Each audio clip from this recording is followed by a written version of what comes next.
Hey there, bookworms, it's Jen. Thanks again for joining me on another episode of Read It and Steep. Do you ever feel like you're at war with your waistline? Beyond that, are you feeling fatigued, irritable, achy, insatiable? Before you go out there and try to blame your health and your weight on poor genetics,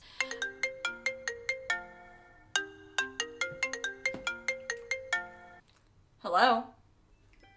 Sorry. That was your wake-up call. Your issues are probably largely influenced by something completely within your control, your diet. In this book reviews video, I'm going to be giving you an action-packed breakdown of 4 of the 10 foods outlined in this book by Max Lugavere, Genius Foods. Best of all, I'm going to go into the science behind why these foods are so badass and nutritious so that you can be a more conscious consumer. Then, hopefully I get you so jazzed that you have to go out and buy this book to learn about the other 6 genius foods yourself. Alrighty kids, let's roll. So here's a little information on Genius Foods' author for some context. Max Lugavere was inspired to write this book after his mother was diagnosed with Alzheimer's in her late 50s. She was struggling to remember things for years prior, but her diagnosis at such a young age hit him and his family like a ton of bricks. Lugavere wanted answers and went on a mass research spree, which turned into years of study and analysis of modern-day dietary habits. He reminds us that there are still many things that we don't know about how the food that we ingest influences us long-term. He points out that 90% about what we know about Alzheimer's disease is based on research that was just discovered within the past 15 years. Before I begin, I wanted to address a big looming argument that many people use to write off healthy living. So many people blame their weight and poor health on genetics. While some of this is indeed influenced by born attributes, our dietary choices can directly impact a layer of chemicals that sits on top of our DNA, which tells it what to do. That bossy chemical layer is called the epigenome, derived from the Greek word epi for above. The epigenome affects our chances of developing whatever diseases we're most genetically at risk for. But what you need to understand is that everything you eat influences something like inflammation or your immune system, which is influenced by your DNA.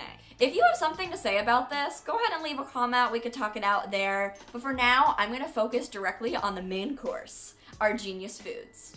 Genius food number 1. Extra virgin olive oil. Oh, hello, Evo! Can you believe that Lugavere actually recommends sipping olive oil like soup? I mean, he said it to be funny, but the point remains loud and clear. You do not need to limit your consumption of extra virgin olive oil. So next time that snob in your family tells you how fatty and bad it is for you to be dipping stuff in olive oil, you go right up to that beautiful soul, and you tell them that Evo is everything. Here's why. Do you know that spicy feeling you get in the back of your throat when you have olive oil? Well, that's this cool compound called oleocanthal at work. These rad compounds essentially hand out hard hats, getting your body geared up for internal repair. These compounds produce an anti-inflammatory effect, comparable to a small dose of ibuprofen without the side effects. And don't you go to try and tell me that your body isn't inflamed. Due to our awful diets, many Americans are basically in a chronic state of inflammation. This inflammation is largely connected to a ton of things that we don't even realize, like our brain's neuroplasticity or its ability to change throughout life, or even depression. There's a reason that those Mediterraneans that douse everything in olive oil have such lower risk of developing Alzheimer's, as these compounds trigger a brain cleanse of amyloid plaque. This oil is also a rich source of a healthy fat called monounsaturated fat, which could actually help us lose weight. Here's some quick tips for you. The color of your oil doesn't matter. Instead, put your oil to a taste test. Quality Evo should taste grassy, never greasy. The best compounds will be spicier, as that awesome compound oleocanthal is responsible for zest. Not all oils are created equal. There's another fat called polyunsaturated fat. These fats can be awesome, such as those omega-3s and omega-6s found in many seafoods. Now, Polyunsaturated fats found in a fresh state are pretty badass. Many oils, however, are pretty nasty. What's not a fresh state? Well, subjecting these fats to high temperatures causes a thing called oxidation, which leads to inflammation of the body. Your brain uses about 25% of your body's oxygen metabolism and relies on these delicate saturated fats to run. The problem is most of today's oils are tainted because of extreme oxidation. Think of a restaurant fryer. Do you know how many times that oil is probably heated up and used, then cooled down and reheated up again and used before it's replaced? Every time this happens, the chemicals inside are biochemically mutated. What are a few polyunsaturated fats? Canola, corn, vegetable, peanut, sunflower. These are just a few examples. Many of these oils are thought of as healthy, but just the extraction process alone requires heating. Lugavere says there are no safe levels of consumptions of these oils once they are heated and subject to processing.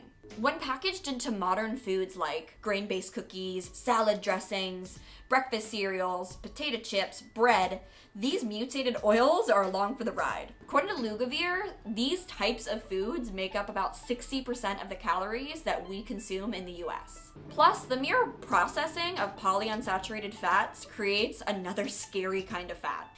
Trans fat. These pesky fats integrate themselves into your cell membranes and stiffen them like a corpse. This makes it harder for your membranes to receive nutrients, has been linked to brain shrinkage, and is associated with worse memory performance. So are all saturated fats bad? Nah. On the stovetop, you could opt for coconut oil or grass-fed butter or ghee. We need to cut these unsaturated fats from our diet and instead increase our consumption of other foods that are high in omega-3s, like wild fish and eggs, which assist our brain's executive function, helping us to better plan, make decisions, and practice self-control. Unlike polyunsaturated fats, monounsaturated fats, such as olive oil or macadamia oil, are stable. Use them. In the grocery aisle, look to see if your oil was hydrogenated to ensure there's no trace of man-made trans fat. Avoid corn, soy, and canola oils always. Extra virgin olive oil should be your new jam.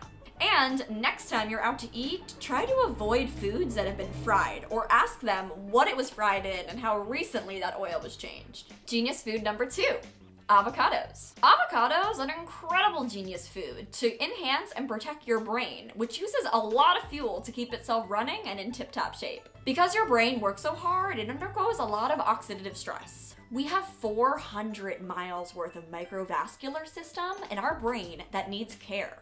This chronic stress is a huge contributor to long-term inflammation and premature aging. So what exactly helps your brain combat this oxidative stress? The healthy fats found in avocados. They're super high in vitamin E. Why does vitamin E rock? Well, it's a fat-soluble antioxidant, and it helps stop the production of this thing called reactive oxygen species, or ROS, which is basically some shit that's formed when fat undergoes oxidation. Because of this, many studies are saying that vitamin E might help to prevent or delay the chronic diseases associated with free radicals, which damage your good cells. Avocados also contain potassium. In fact, twice the potassium of a banana. Lugavere claims that our hunter-gatherer ancestors consumed 4 times the amount of potassium that we consume today, which may be why conditions like hypertension, strokes, and dementia are so common. A high potassium diet may help to reduce blood pressure and water retention. Let's not pass over the fact that avocados have tons of fiber.